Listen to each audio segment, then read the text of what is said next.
Alright guys, it's Chatterbox Reviews, coming at you guys with my review for the 100, Season 6, Episode 11.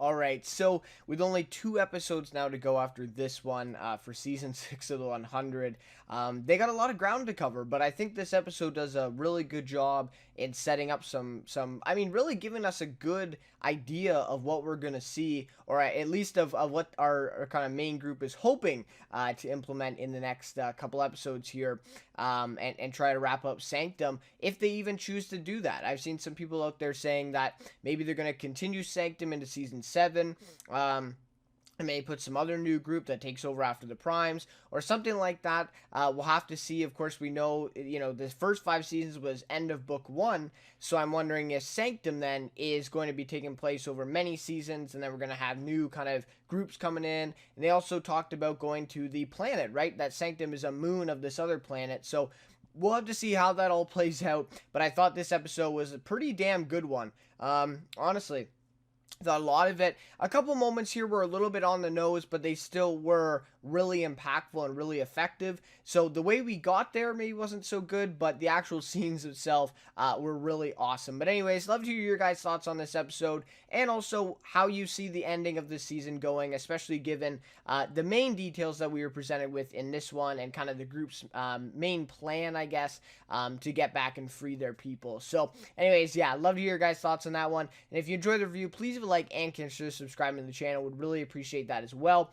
But without any further ado, let's get to a bit of a recap of this episode, talking about some of the major moments or some of the more noteworthy scenes and sequences in this one. Then I get to my rating, favorite character, and some more overall thoughts and predictions, as I said before, of what we could see in the end of this season and for next week's episode. So let's get to the recap here. So we basically start off with Maddie being strapped into that lab chair pretty much, and she tries to kill Jackson, right? So that's the intro bit, and then we actually get the real intro theme playing, and then we come back to this, which I thought was pretty much the real start of the episode, where Clark wakes up. So, as Clark wakes up in Gabriel's tent, Bellamy comforts her, and this was a great scene to see, apologizes for not being able to protect her, as he knew she was a target, right? Clark says, "But you saved me." Bellamy replies, "So, how do we save everyone that I left behind?" So, and we see this, like, just massive guilt for Bellamy here, because he's guilty that he didn't protect Clark, he's guilty that he left all his people behind, and so he's really he's really kind of closed into a tough position here, and I think ultimately he chose the right decision, because making sure Clark lived, really, secured the future, I suppose, right? Because Clark and that Josephine thing, even if Josephine is out of her, right, that can still be used as a way to get in, and obviously be a way to free the people as well. Which I will say one thing, though, just off the top here when I'm thinking about it, is we didn't see any of the people, really. Like, where Raven, Abby, like some of those other ones. Amori wasn't even in this episode, though her name was dropped a few times. And so I was a little bit frustrated with that, of these people, like, they disappeared. Like, where were they? Jackson was the only one in that lab room with Maddie. Where was Abby there? So I'm just wondering why they weren't in the episode, but regardless. So Bellamy's feeling guilt for leaving all these people behind. And you could totally understand that, right? Obviously, he's leaving them behind in danger in order to save Clark. And like I said, probably the best decision at this point, although maybe not if they would have been burned alive at the stake, as Russell almost had them do.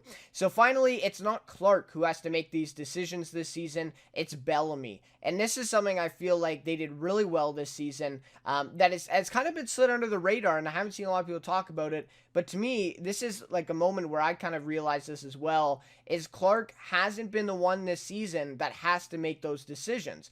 And she didn't have to make all of them last season, but she still was an integral part of that, had some guilt, for leaving people behind, and all that stuff. And Kane also factored into that with making the truce with Dioza and all that, the final battle that went down. But Clark did have some of those decisions this season. Almost none. I mean, almost no decisions were hers to be made because Josephine was in her body this whole time. And so Bellamy is the one who is now faced with this guilt of leaving his people behind, and we'll see how they react to that as well, right? Maybe they do, or maybe he's just feeling that because, he loves them and, he wants them to survive. But maybe it's just a little more exaggerated for him. Anyways, I thought that was a really key part of this episode here. So we see Bellamy says his plan is to bargain for peace with Josephine's mind drive. And we knew that since, I think, 2 episodes ago when he mentioned that was his plan. But now, since there's no mind on the drive, and I didn't really quite piece this together, but as they explained, Josephine attached to the neural mesh only. And so instead of going back into the mind drive when they were doing that procedure with Gabriel, she essentially attached to that neural mesh, and then Clark killed her, right? So apparently Josephine's gone forever, and I kind of knew that last episode, but I guess they didn't clarify that enough, or I wasn't paying attention closely. So anyways, so Josephine is gone forever now. She's not on the mind drive, and now they have no bargaining chip to give Russell, right? They unless they lie to him, right, that she's on this chip, but the chip is empty at this point. So Clark offers herself instead, says that she can pretend to be Josephine, but the problem is the chip is out of her head.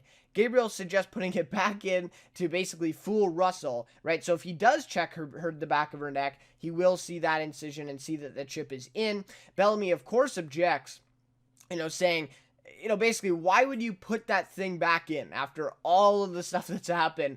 Why would you put a chip back in, and that stuff? And I'm wondering if it's possible if you put the chip back in, is Josephine still possibly alive? Or is she dead forever? Or is she still attached to that neural mesh? Either way, probably not the best decision to try to put a chip back in after all of this stuff has happened because of it. Anyway, so I agree with Bellamy there. He objects. Yet this will come back, of course, later, where Clark's idea is that she's going to act like Josephine in order to kind of get in and infiltrate Russell and the Primes.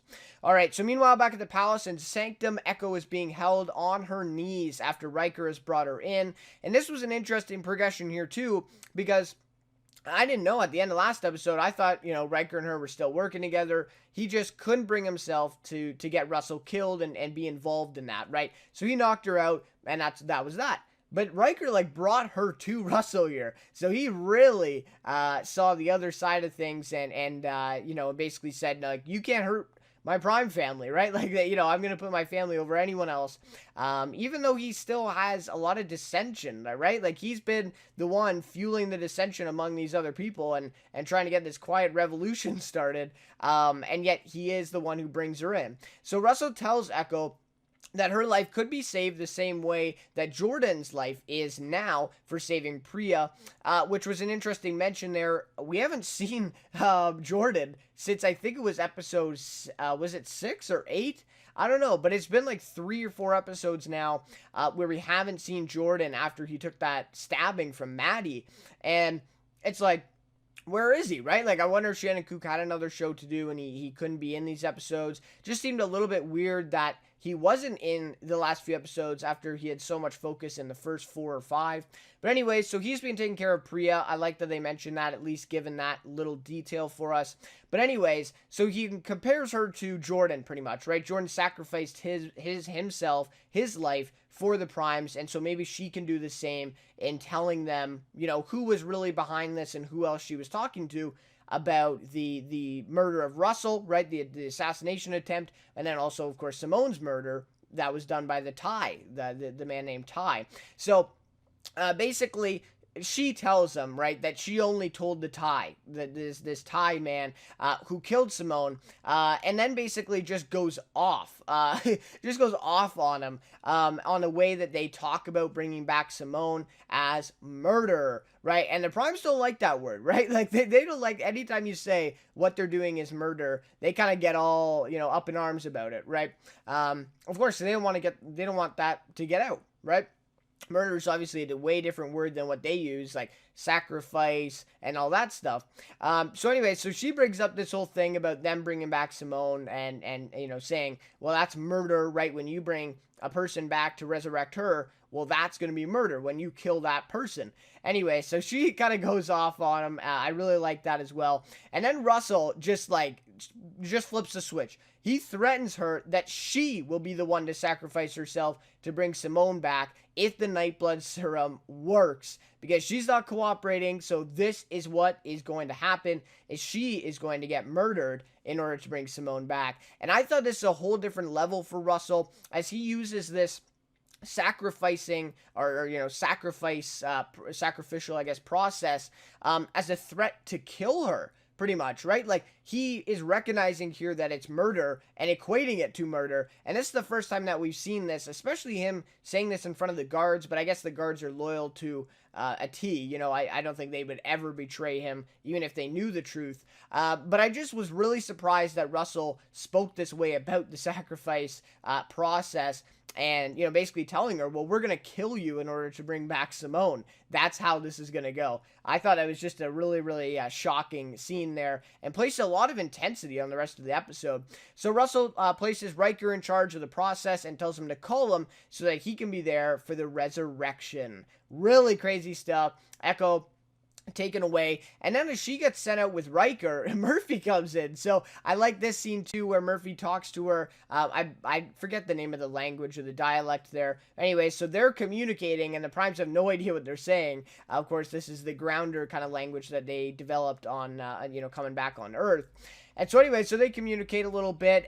He tells her to play it off that she still hates him and that he's a traitor. So it pretty much works, right? Murphy's called in, and he's proposed a deal to bring back Josephine in exchange for immortality once again. So, the same deal, similar deal as last time, and Russell is the one to offer it to him again, because he saw that Josephine offered it to him, it worked, he came through, and so he's going to do it again. He also says that he recognizes if anything benefits Murphy, he's going to be doing that one, right? He's going to be loyal to anyone who offers him something that will benefit himself. But then Russell puts a little bit of a foolproof thing in here, right? He tells him that if he fails or purposely diverts this plan, that he will take Amori, right? So he essentially will do an eye for an eye, but it's not going to be Murphy. It's going to be Amori who gets killed or perhaps sacrificed. So Murphy, of course, is back to being a traitor again. He accepts the deal, but he really has no choice here, right? And this is where I think it's different this episode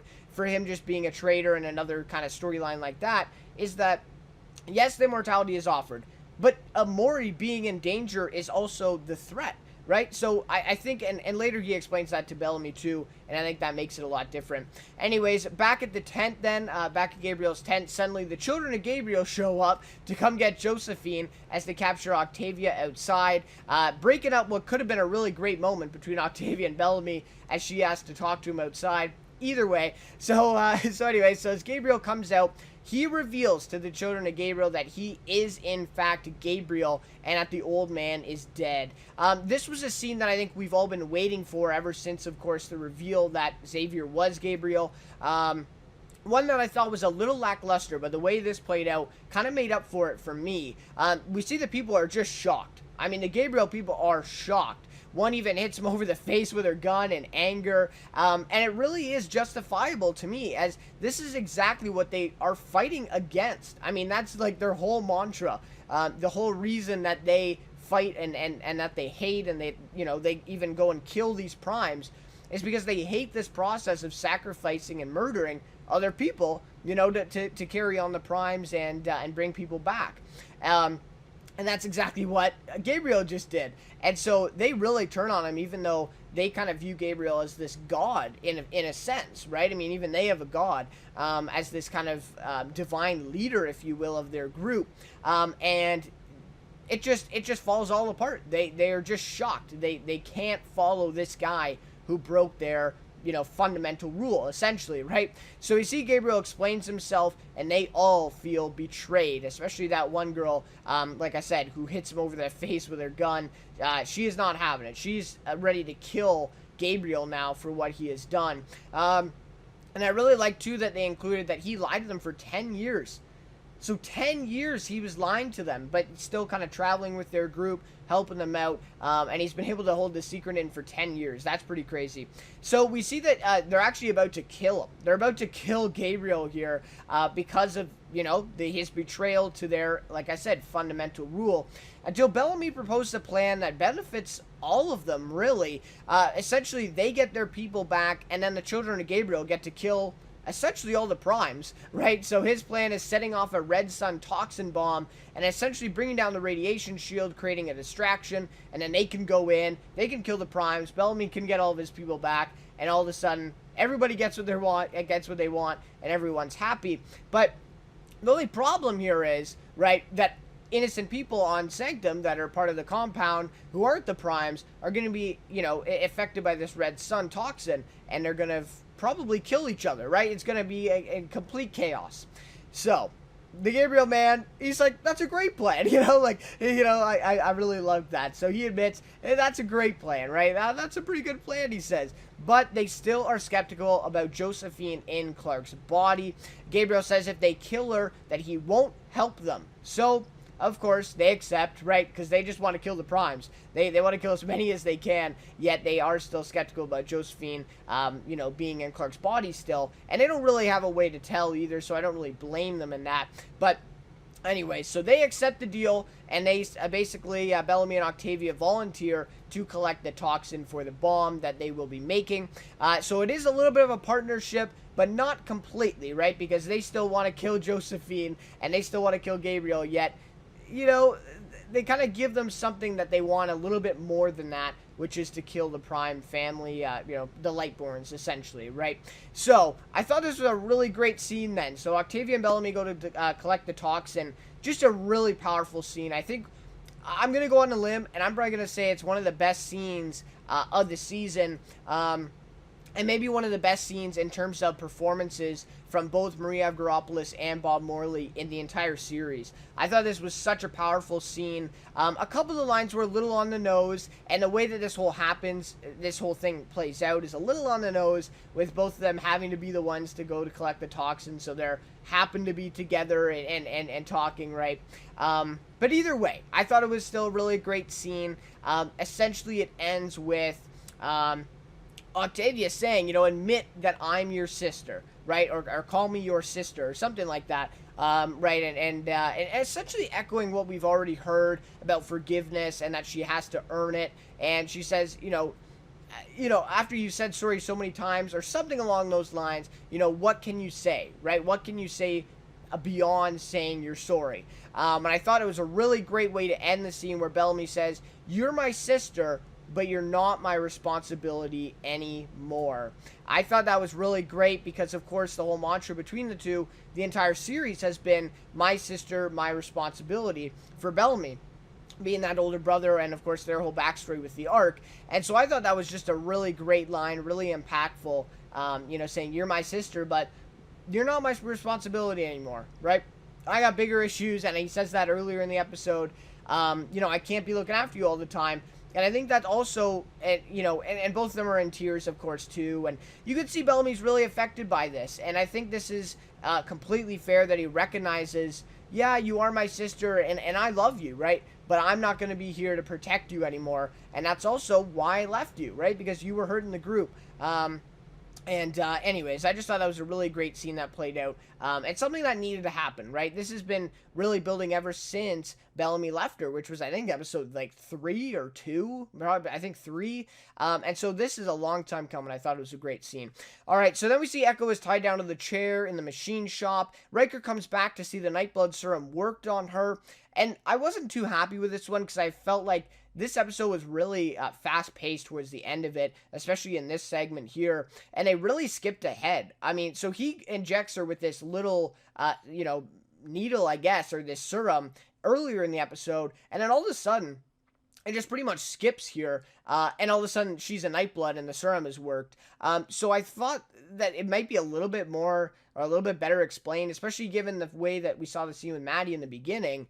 Like, how did they get that bone marrow from Maddie developed that quickly, and then to Riker, and then he put it in Echo, and then she turned into, like, it just seemed a little bit too escalated here. And I was thinking, I'm like, well, I didn't even know that the bone marrow would work, right? Like, I thought that was still part of the storyline, that the bone marrow thing might not even work. Like, Murphy was just lying to him to get out of it. But apparently it does, for them not trying it ever before. Anyways, I didn't love it. That was a little bit expedited, but regardless, it made for a good scene. Again, like I said off the top, a little bit on the nose with how we got to some places, yet I thought the places that we got to were really great. Anyways, so now his job is to tell Russell that they now have a new host, right? And so that she is a Nightblood now, and that they can bring back Simone inside her body. But instead, he decides that he will do it himself. So we see him prep the needle and is ready to inject her, basically, killing her, right? This is what we saw with Clark, essentially ending consciousness, and then the brain is still moving a little bit, and then they put the chip in, and that's how it goes. Anyways, so just before he's about to do that, she tells him to wait, as she wants to explain a story of her past. So I thought this was actually a really great scene. Again, really on the nose. Like, this could have been done a lot better. Perhaps maybe even her saying, oh, well, I've been cleared before. And then we see this play out. Just seemed really on the nose of her saying, oh, well, can I tell you this story about my past? So, again, how we got there versus what it is. I guess it's maybe nitpicking at this point, but that's just what it is. So anyways, the scene plays out as her as a child, essentially being named Echo after she wins this fight against her childhood friend, who is the real Echo, right? Just a brutal scene, by the way.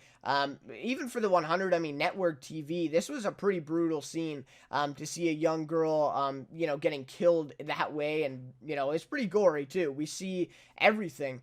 So I thought it was a really brutal scene, but a really well played out one. And one that you didn't know exactly what was going to happen, right? They're calling this girl Echo, and then all of a sudden she dies. And you're like, what? Right? And then we find out that the girl that killed her was just renamed Echo and accepted this role of her friend because that's just what I guess the crew, if you will, was expecting. They were expecting a girl named Echo, who was, an archer and a, really good fighter. And so they just took this girl. So I thought that was really great. And she uses this to essentially say that she's been wiped before, right? That she's had to start over before and given a new identity. And again, I thought that was really a good scene and a really well-written part. But why didn't we just start with that, Anyway, so then she tries convincing him not to do it, as Russell may do the same thing to Riker. It was a bit of a stretch, but I could see where she was coming from, that Russell may do the same to Riker after he's done with him, right? And basically replace him in a new body, or maybe not pay as much attention to him after he did it. I don't know. But anyways, it doesn't work. So it doesn't work. Riker doesn't buy it. He goes ahead anyways. But first, he calls the guards in to hold her down because she's putting up a little bit of a fight and he can't get the needle in clearly. So unbeknownst to him, the guards come in, and it's Gaia and Miller who escaped the holding room just a little bit prior. So really great stuff there with Gaia and Miller. Before that, Miller, ended up lifting the knife off of the guy and being able to unlock the kind of hitch, the hatch in the roof, right? So anyways, they come in and they free Echo from the chair, who immediately, this is one of my favorite scenes of the episode, who immediately grabs the knife off the table and stabs and kills Riker. I had to watch this back a couple times, and the face that Riker makes when they're freeing her in the chair, and just her stare at him, really, you could see that he knew exactly what was about to happen here, and Echo knew exactly what she was about to do. I thought that was a really awesome moment for Echo, and really just a great parallel between the flashback and this, between her, having to kill her friend, becoming that ruthless fighter, and that's exactly what she does here, standing up for herself and killing Riker. So obviously we know that he's not dead, right? They're just gonna probably bring him back if they could, but still really, really great scene. Really satisfying too, because Riker, we kind of liked him last episode, and then all of a sudden, no, he's back to the primes. He's not gonna help us out. Let's kill him off, right? So Let me go back to the tent. Clark and Gabriel explain their new plan to Bellamy,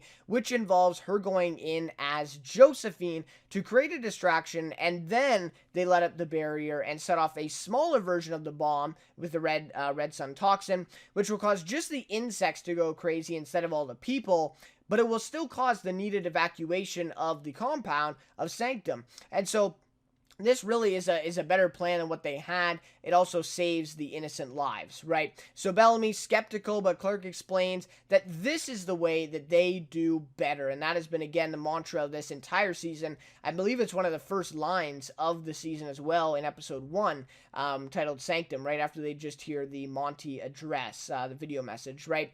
So it's a way to do better and to save the innocent lives of Sanctum. And then Clark says, what would Monty do? Really like that line. I will say, though, it seems like they just drop Monty's name anytime they want to win an argument. Ever since it happened, like almost every episode, they drop Monty's name if they're losing an argument, and then all of a sudden, they just win it, right? Like, the person just shuts up. It's like, yeah, that's true, right? I don't know if you guys noticed that, but either way, she is right. I mean, at the end of the day, she is right. This is probably the best way of doing it and being able to save those innocent lives. Whereas before, season 2 of this group, or even season 4, they would have just went in, guns ablazing, figure of speech, and just killed everybody and not cared, right? But this is the way that they do better. So I like this one. Although this plan is obviously way more riskier if she gets caught, she's just going to get killed right away by Russell. So, suddenly then we see Murphy and Jade show up accompanied by an army of guards to come and save Josephine. Of course, this was part of the offer, right, from Murphy earlier. But the children of Gabriel stand their ground. We see they fight back, exchange gunfire with the guards and all that. And this is all whilst Clark and the others are tied up in the tent. Right, so they're just sitting there, and then they send in this girl, the Gabriel girl from before, to go and look after them. And so they're all just sitting in the tent, and then all of a sudden, Murphy comes through the back of the tent. So we see Murphy and Jade come in, they cut through the back fabric of the tent there, and they just walk in, right? And so then after taking down the Gabriel girl, which they do pretty quickly, I guess, maybe she wasn't, it wasn't 2-on-1, but, still, I figure she put up more of a fight, anyways, I guess that is what it is. But I don't know. I just thought, they pick her to defend them, and then Murphy comes in, says one thing, distracts her, and then Jade comes in at the back. Anyways, not a big deal. So they untie Clark, who essentially tricks them. So she plays the role of Josephine very convincingly.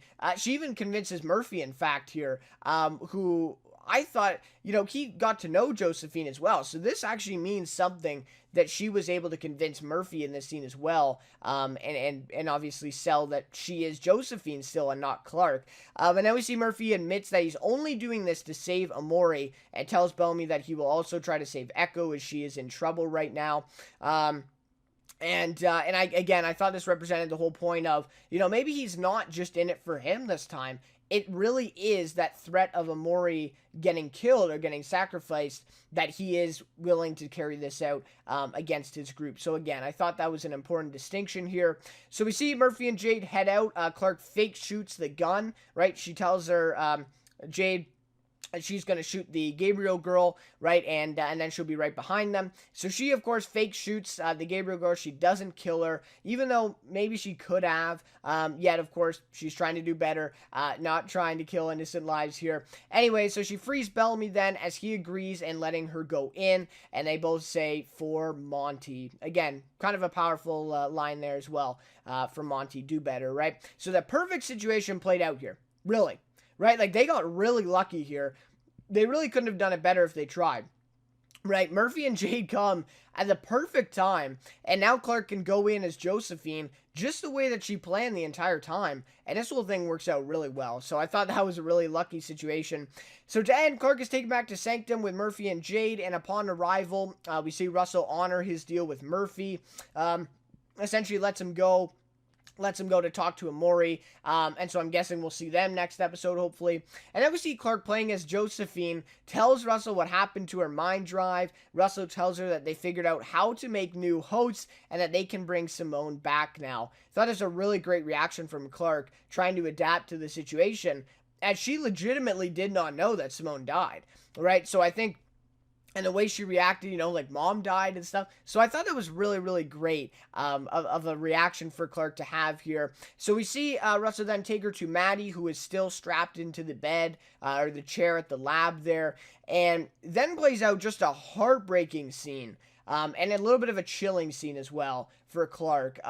This is just an amazing scene where we see Clark has to act like Josephine in front of Maddie and even lie to her here about what she is, or sorry, who she is, to convince Russell. Because Russell's in this room with her, and even if she makes like a wink to Maddie here, Maddie might recognize it and then try to kill Russell, or something might go wrong here, right? So she can't even give a glimpse, or just, like I said, even a wink to Maddie here to let her know that it is Clark. She has to play this role of Josephine. And we see then Maddie angry, and she starts even screaming at Clark here because she thinks she's Josephine, as Clark convinces her, right? And we see that she's so mad to the point where Clark actually has to put her to sleep by injecting her with that needle that she injected Bellamy with way back. Just a crazy, heartbreaking scene to see Maddie through what all she's going through right now, the Dark Commander, and trying to get revenge for Clark. Meanwhile, here's Clark, but she can't admit to Maddie that she's in there and that she's alive. It's not Josephine. Really crazy stuff. And then we see Clark say, "It's time for my new drive. Being immortal sucks." So I thought that was great. And then we see Russell walk away. And this is when we see Clark's true reaction to Maddie, as she's saddened over what she just had to do to Maddie. But crazy, right? It makes sense. It makes sense, right? She had to do it.